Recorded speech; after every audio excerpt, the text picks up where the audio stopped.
Hi there, a very warm welcome to the channel and to episode 3 of my Northern Spain photography road trip. This episode sees me continuing to travel west, moving from the Asturias region into Galicia and visiting two very different beaches.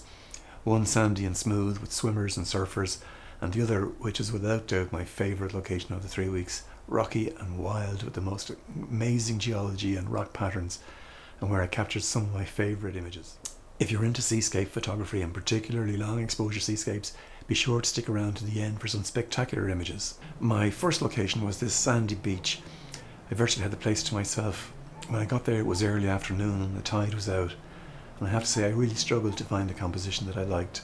The sea stack on the beach was well away from the water at this stage, and with a cloudless sky and overhead light, nothing that I tried would work.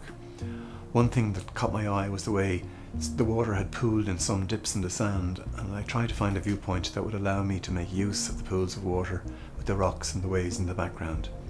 This was the best that I could come up with, but I don't like the way that the water leads your eye out of the frame. I've exaggerated the colours in the image as well in order to create a more punchy image.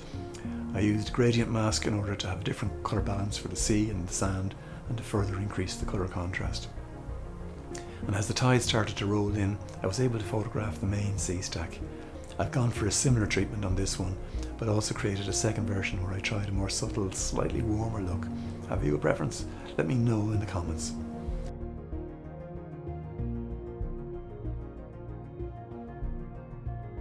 And as the sun started to get lower in the sky, I moved further up the beach so that I could shoot the sunlit sea stacks against the cliffs, which were in shadow, using a long lens.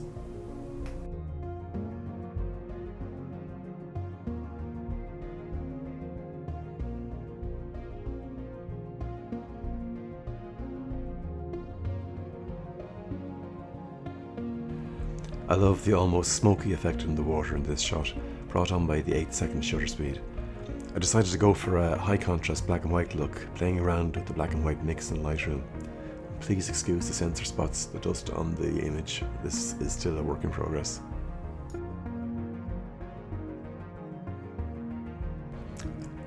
After the tide had come in all the way, I went back up onto the road and moved along to an area where there were some rocks at the sea wall. I balanced my tripod against the railings and shot straight down. I love the colours in this shot.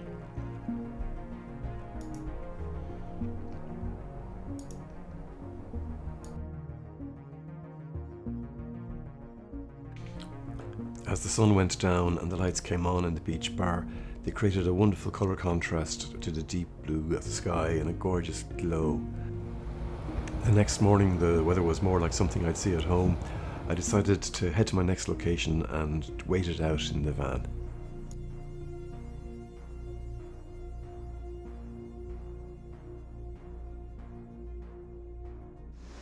This morning I'm on a beach that has those amazing seascapes, sea stacks all around, big waves.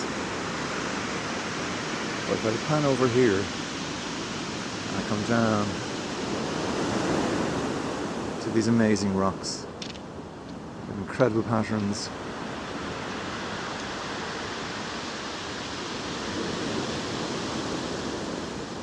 just beautiful.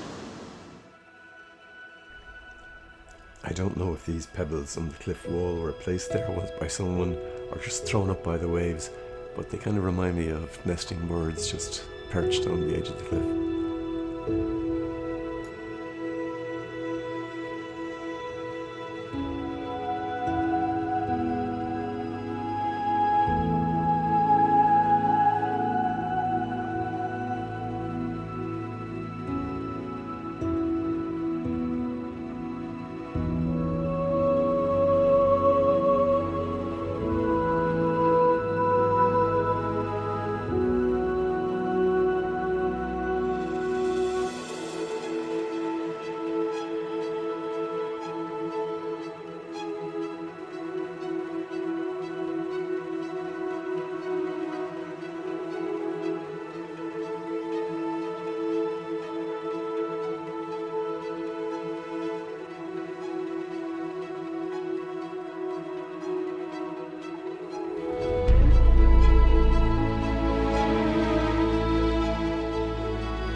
spent nearly 3 hours here today, torn between shooting the rocks with the landscapes, within landscapes, literally, because you're seeing rivers and mountains and all sorts of amazing shapes. Your imagination is really the only limitation as to what you can see there. And to have that on one side, and then to have these sea stacks and the ever-changing light in the background, it's just a photographer's dream, and I feel like a kid in a sweet shop all day. If you'd like to see how I combine these two raw images, please check out the tutorial video in the tutorials playlist.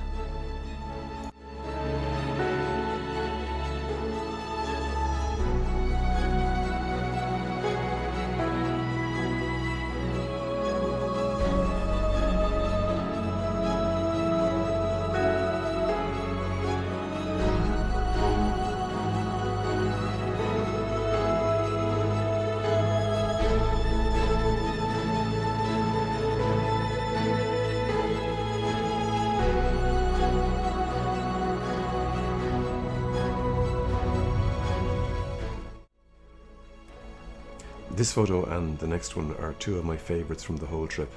I love the ethereal feel of the long exposure at 15 seconds, but also love the way the second shot conveys the power of the waves and the energy. I'd love to know what you think. Which do you prefer? Let me know in the comments.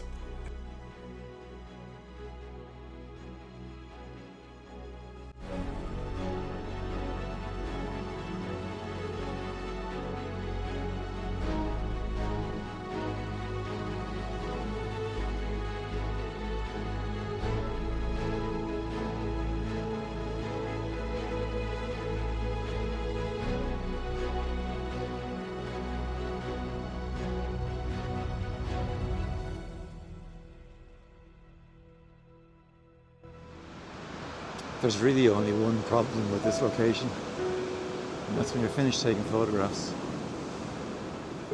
There's a lot of steps.